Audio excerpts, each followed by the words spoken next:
All right, so let's talk about comics and more specifically how to do the comics so you don't look like an amateur. So there are a few things to keep in mind. I'm actually going to just kind of pass through some mangoes. I actually feel that a lot of Japanese artists tend to be better with their composition and with their consistency than American comics. Not quite sure why, because the heavier daily cycle they go through or whatever the deal is. But I feel that they're pretty consistent across the board. So I'm just gonna cover some points that you're gonna see, and then you're gonna go ah. So the first thing to note with mangoes, uh, first thing, of course, on top of that is right to left for these. So don't be worried. Don't be trying to read these left to right. So as you know, if you're making a manga or a comic book or whatever the hell, you are reading like this, right? If you're reading a comic book, it's always either left to right, right to left, but you're always going across, and then when there's a wall, you go down, across, down. You read down this, and then you go across.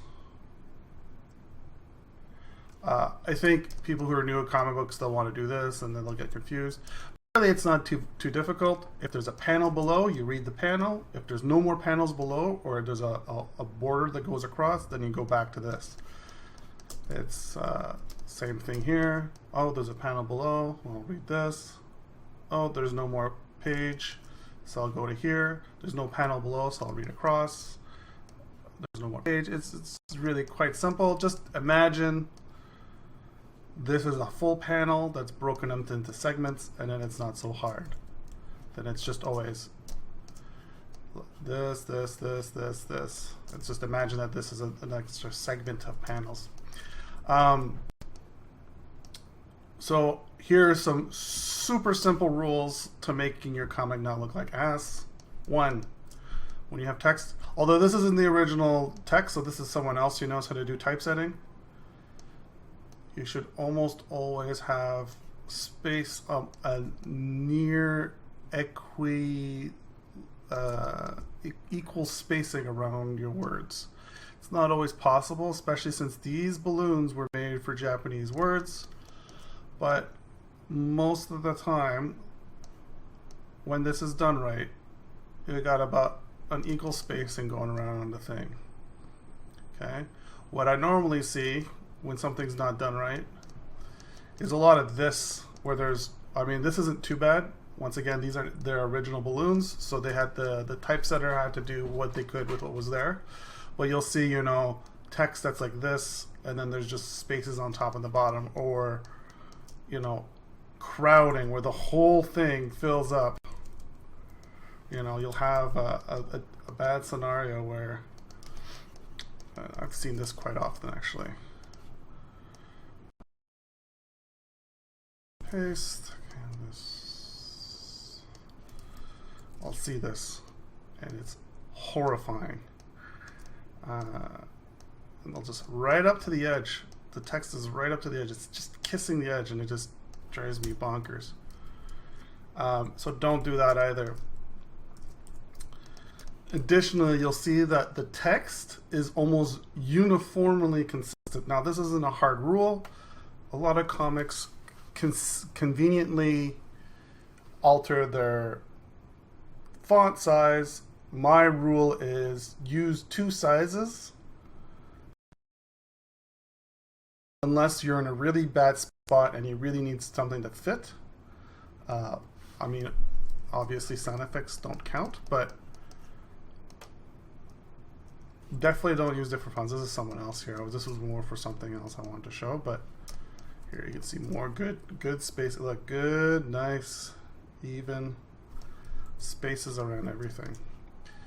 And this just gives the reader good legibility. It makes it look like you know what you're doing. And it's better that there's a bunch of empty space, and actually you'll be a bunch of empty space. There's on around a lot of text. See how the font's pretty reliably the same size here. Yeah, so that's the first thing. Keep your stuff consistent. Same thing here, you'll see it. And like I said, sometimes you don't have a choice because you're translating in Japanese. This text goes up and down like this, so it fills out perfectly. So unfortunately, translators only have so many options. But that said, they still made an effort to keep this really consistent and nice. You know, the ah isn't a big ah. There isn't a huge word here, and it doesn't always fill up. So yeah. Secondly, and this is actually pretty consistently I see this problem. Keep your gutter space consistent. Okay.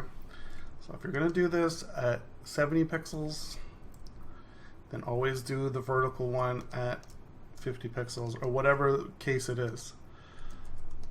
Pretty often, and I think this is just good for legibility, horizontal gutters are always taller, okay? And vertical gutters are wide. Here you can see. Take a go here. Okay. So before you go telling me, you know, well, I think it doesn't matter. Here's why it matters. A tall horizontal gutter makes it a lot easier for the reader to sense the horizontal panel reading method they have to take part in to read. Okay, and actually newer comics, I recently noticed this, newer comics, especially manga, have opted for really tall, this Genshiken isn't so tall actually, I picked this one up specifically for that reason. Really tall horizontal gutter spacing, and that really makes the reading way easier. There's no missing what you're gonna do here. This.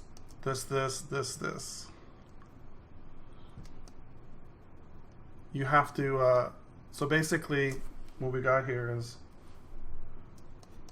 a way taller, and I'm not quite sure when this started happening, but it's been pretty much adopted with a lot of the weekly comics.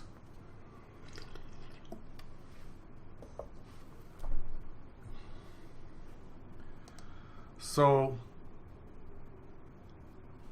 that's pretty important, and I see a lot of comics with just really inconsistent panels, haphazardly drawn at different. Just don't do that, guys. It's really super easy too. Like, this isn't even a hard thing to do. All you gotta do is you jump in whatever program you're using. Okay. Here, I'm gonna just show you how to do this. So you're grabbing the frame, I'm inverting, so I'm gonna just fill the inverted thing with white. Okay, we're good. Put this in the folder. All right, and now I'm gonna grab another layer, and with the best way to do this is to have a brush exactly the pixel size you want. I usually do this in Photoshop, but you can do this here. So I've got a brush at I think 30 is gonna be good. There you go. So I'm just going to draw lines right across. All right. Right across. Okay. I'm going to grab another brush. It's probably going to be 16 going to be? Yeah, okay. That's about near half, but not always. Okay.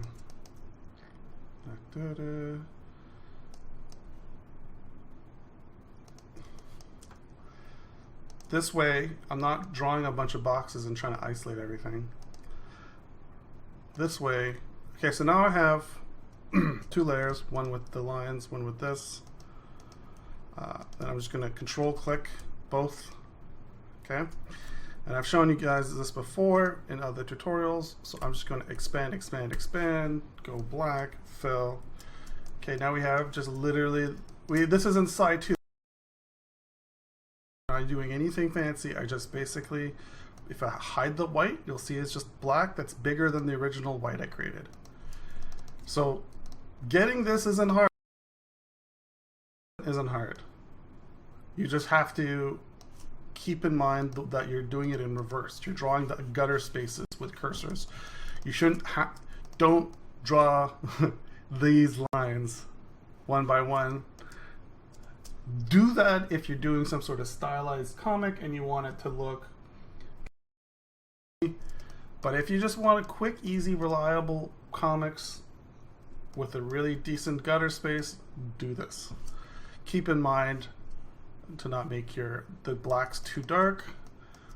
You get this kind of bad effect here. You can see Genshiken has this really black border and it actually makes it pretty hard to read. So step one to doing good comics, to really is legibility. So the spacing around these words, okay, legibility, that's all it is. Having the font size the same, legibility. Having this gutter space consistent and having it taller horizontal, legibility. Pretty much everything you do with comics is about legibility because it's a series of images that all have to cohesively work together to tell a story. If they are not legible, or you can't understand them, or the reader is fighting against them, even if it's slightly, the reader detects and senses this and it comes off as a cheap comic. And these are really, really simple things to do that vastly improve your comic's legibility and make you look like a professional, even in the slightest way. We can go further, talking about the actual paneling itself. Picking. This is the rule of. I'm sure you guys have heard about the rule of thirds. If you break up your comic into panels into three, it's always good to pick a hot spot. You can see his face is in this hot spot. Here, obviously, because the word balloons are in the way. Oh, wait, actually. That's a third. I didn't do my thirds right. So it's actually occupying these two. It's actually occupying this. The rule of thirds is always about these corners, but I actually feel that it works better if you consider these things and these things, these spots. But anyway, same deal here. Okay. Point of interest are here. And the reason why this works is mostly because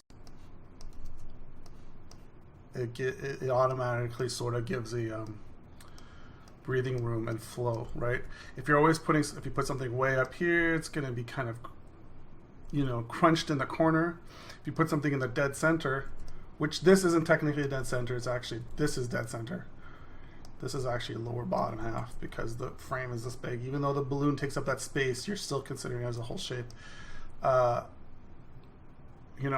As soon as you put something in the center, you're saying this is super important. So it'll happen. This is dead center. But it's not really, because dead center would be in the middle. This is actually more, I would say, a column in the middle. Here's dead center right here. So it's not something you avoid.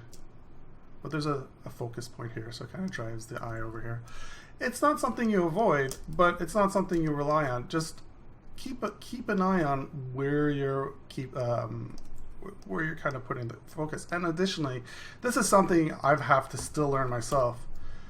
You really got to make room for your balloons, man. Because like, if I'm gonna remove these balloons, these word balloons, okay, and you're gonna see kind of how much content is missing and how empty everything looks. Okay.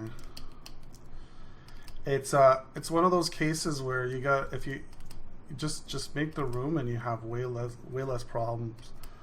Because sometimes, I mean, some of these panels are half a drawing. They're half the panel of art. This one's half, this one's half, this one's half. And when you're drawing it without the words kind of there, you're filling up the whole panel and then having to shove balloons in the side. You go, oh, well, you know, got to draw the whole thing. And then you're going to go, oh, well, geez, now I need a balloon. Then you're dripping it over. I still have this problem because I don't actually plot out I don't actually plot out my word balloons when I'm doing my thumbs, and I really ought to. So that's a thing I need to learn to do.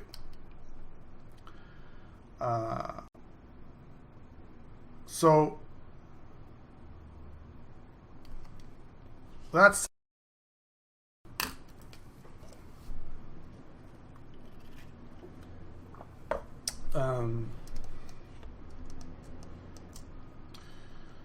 we need to look at the let me undo all this so that's not all ruined. And I'll freaking laugh. I've had a YouTube video removed recently because it had a breast in it. I'll freaking laugh if this is removed because there's a breast in it. Remember, YouTube has people being murdered and having their dick shot off, and a simple boob has me losing videos. So I don't know, man. We'll see what happens with this video. Let's see how crazy their rules are. So yeah, those are some pretty much those are the major factors. Now, of course, paneling and how you should break everything down, man, that is its own headache. I'll say this: this is the works of Masamune Shirow, considered a very good comic artist. Okay, he's not doing anything crazy with his panels. He's just breaking them down. Break. He's not making inserts. He's not doing this. He's just telling his story as legibly as possible. He's not overlaying any kind of fancy little doodads or explosive effects or panels that are leaking out to the edges. He does it, but he does it sometimes. He's just occupied with telling you a story, not trying to dazzle you with his camera and with his artist camera. So keep that in mind. Here I have another comic. Here you can see this is One Piece. More just simple, good, legible stuff. Simple art. Although this guy looks pretty crowded here. Oh, sorry, that was. This is One Piece. My bad. My bad. Don't kill me, internet. Don't kill me. We have.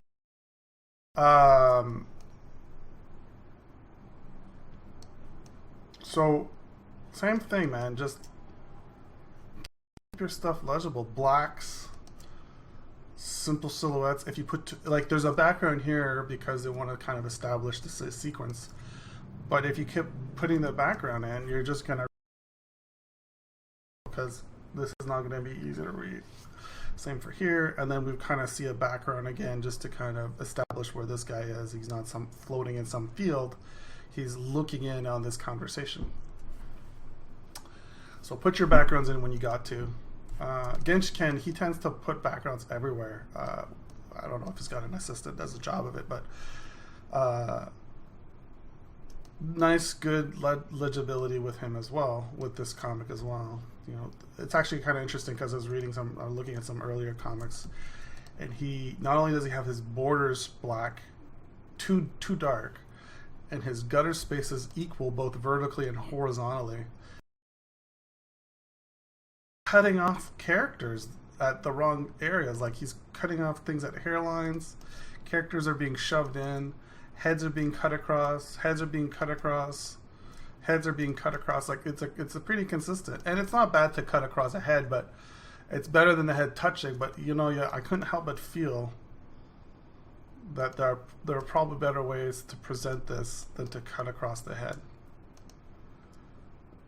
I mean, you can do that, but not, you know, it's not being done anywhere else. It's being cropped properly now. And you know, if you look at this comic and this comic, you know, the layout has more consideration for all the dialogue, whereas here the dialogue seems like an afterthought. So you can see dialogue. Everything seems to really have the room for what it is. And before, I don't think he had that kind of understanding. So even as an artist, you can totally solve this on your own.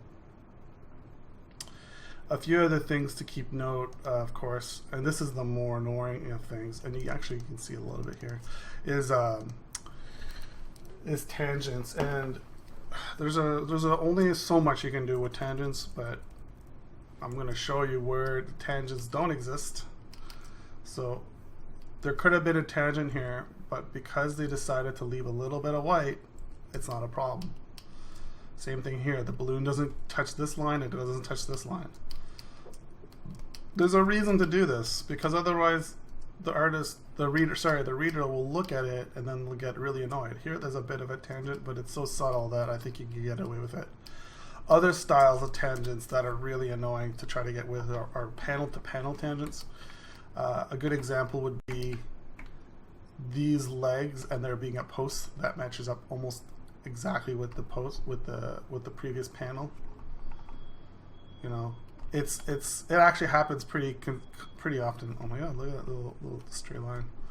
It actually happens pretty consistently, pretty often when you're drawing, and then having to undo all of it. It's really frustrating sometimes, because you'll have a perfectly fine drawing that just looks weird because this sort of thing is happening, where you have like a detail in another panel that looks like it makes the arm go through like this, and you're like, well, shit, what am I going to do? And basically, you have to kind of fix a drawing that's already okay. The drawing can be totally fine, but because the things are matching up, see, you know, this tube could have just easily been just going the wrong angle, and then looked like it was a continuation of this thing, you know. So you gotta keep an eye on that. You know, there's a bit of a tangent here. I think there's always going to be some level of tangent when you're working, but you have to make some strides to make sure it's kept at bay. You know, when things line up too much, this edge could have been moved over and right up against the frame, and it would have looked bad. But they cropped it into the right into the thing, so it doesn't look weird. So keep an eye out for that stuff.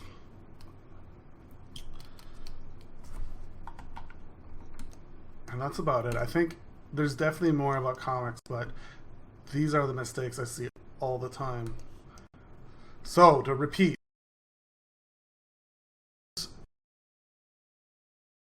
right? Horizontal gutters tend to be taller. Equal spacing around your word balloons. Consistent font size, only varying when you want to bold or when you have some sort of reason to do so. Maybe yelling or whispering. Or you have really tight confines because you screwed up somehow. All right. Making room for your dialogue. Pacing your comic in a way that's completely legible. And keeping an eye on tangents so you're not leading the reader to look at another panel because a line leads into a previous one, you know? Like if something here, if there was another tube here, it would just look wrong. And then you go here and you read here, and it's like, that's not where you should be looking. And that's it. So that's all the observations I made. And like I said, man, a while ago, this didn't exist. These really thick. This is something I recently noticed, and I hadn't looked at comics, manga, like critically in a while. And then I noticed this, and I was like, you know, that makes sense. You know, it's kind of a cheap way to double space your weekly comic because this means you can kind of draw less, but it also means that there's more legibility, and it's just a little bit more spacing to let the reader be able to your story without getting confused with the breakdown. All right, that's it for this. See you guys.